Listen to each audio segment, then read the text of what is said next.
For 11 months now, Israel and Hezbollah have been locked in an escalating war of attrition that many had warned could one day lead to all-out conflict. Maybe this was the day. The Israelis have been pounding targets.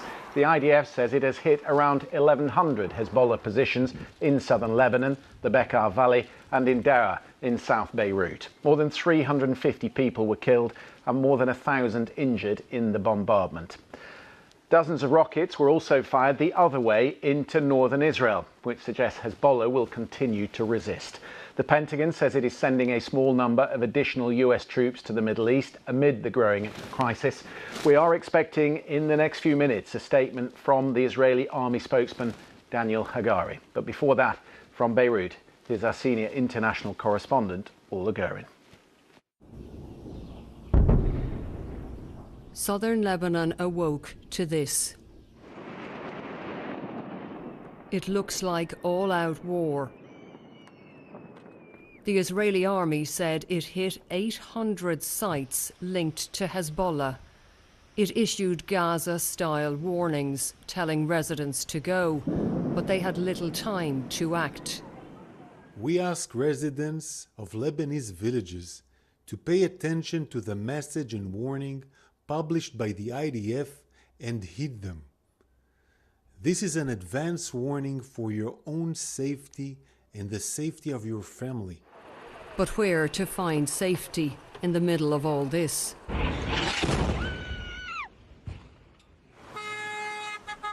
And on the roads from the south, a mass exodus. Ahmed says everyone fled his village because of airstrikes and destruction. There's no one left, he says. We took our belongings and went. So many new homeless now in this expanding war. In Beirut too, fear on the streets and a rush to get home. Are you feeling afraid? Sure, Mohammed tells me. I'm afraid for myself, my wife and my 5 children. I don't know what to do. How long will we be living through this? We can't keep going. Parents were summoned to schools to pick up their children early. There were threats by phone, he says, that they'll hit Beirut. Some in the capital have been getting recorded messages telling them to leave. That includes Lebanon's information ministry. For months there have been fears of a wider war. Now the waiting is over. It's here. Israel's escalation is a huge risk, and not just for Lebanon, but for the whole Middle East.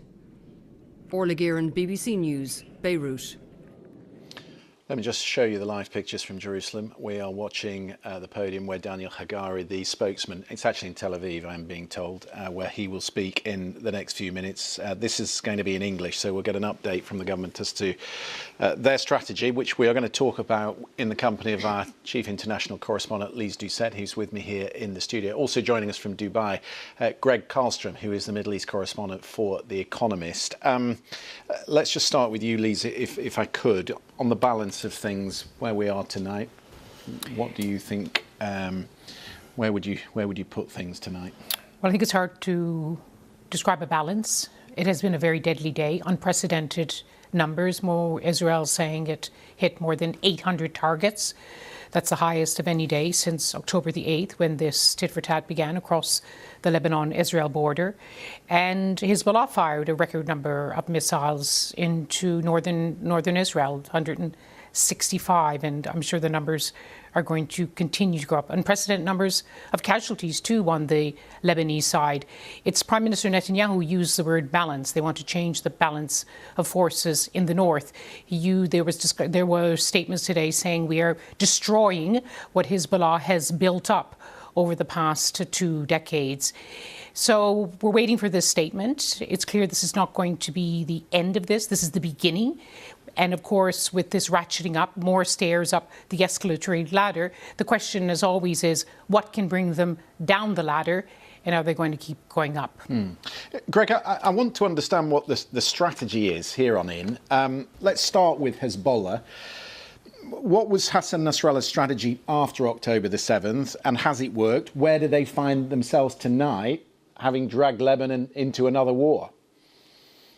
His strategy after October 7th was to launch what he calls a support front in solidarity with Hamas in Gaza. And the idea was to tie down a percentage of Israel's troops along the northern border and to put military pressure on Israel that might eventually compel it into ending the war in Gaza, reaching a ceasefire with Hamas.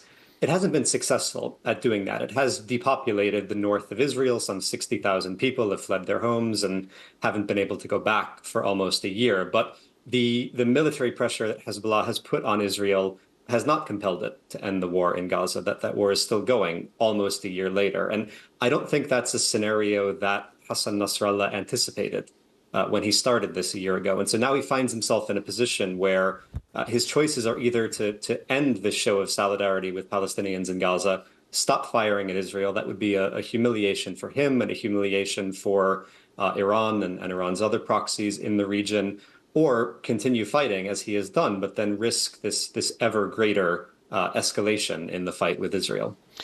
And what about Israel, Lise? Separate to the strategy in Gaza, their idea was to push Hezbollah beyond the Litani River according to Resolution 1701, which was tied up after the 2006 war that we both covered. Was that ever likely to be achievable without the kind of war we're now staring at? You know, I went back and looked at what were the aims of the 1996 war. I was based in the region then, and the 2006 war that we both saw in Israel and in Lebanon. The aims are the same this time, that they want to degrade, to stop Hezbollah's ability to fire rockets into Israel, as you say, to push them north of the Litani River, in other words, further away from the Israel-Lebanon border. And in this case, they want to allow the some 60,000 Israelis who were taken out of their homes under Hezbollah fire last October, allow them to return to their homes. These new war aims were suddenly added to the other war aims for Gaza. It wasn't clear why they were added then, but now it's clear that what has been called from the beginning of the Gaza war, the second front, is now the hottest one, even though the fighting is still continuing in Gaza today. And of course, no sign of that elusive ceasefire, which would end the suffering of Gazans and bring Israeli hostages home. But as Lise suggests, Greg, there is precedent, plenty of precedent. If you want to go back in history, they tried to create this buffer zone after the war in '82. That Israeli presence up to the Litani River was there, I think, for 16 years. And when they withdrew, the rockets were coming over the top and Israelis were being killed. So is there any suggestion that this would be any different? No, and that is why Hezbollah came to exist in the first place, was that 18-year occupation by Israel of South Lebanon. Hezbollah came up as a group that was fighting against that Israeli occupation, and that won it a fair amount of support, not just from its Shia constituency in Lebanon, but from a broader cross-section of Lebanese. So I think 2.5 decades later, there is no reason to think that an Israeli occupation of South Lebanon would end any differently. And it would come at a time when Hezbollah has bled a lot of its support inside of Lebanon. There are many people who are angry at its decision to get involved in this war on behalf of Hamas, to bring war to Lebanon. That anger is growing in recent days after the pager and walkie-talkie attacks, and then this very heavy series of airstrikes over the past couple of days. There are a lot of people in Lebanon who are furious with the group because it has embarked on a war that it doesn't seem to have any way to win. It doesn't seem to have any way to get out of. The one thing that might help it regain some popularity in Lebanon and regain a sort of reason for being would be an Israeli ground invasion of Lebanon that would allow Hezbollah once again to say that it is a resistance movement fighting against an Israeli occupation of Lebanese land. So I think to do it again, having not learned the lessons of the last 18-year experience occupying South Lebanon, would be the height of folly.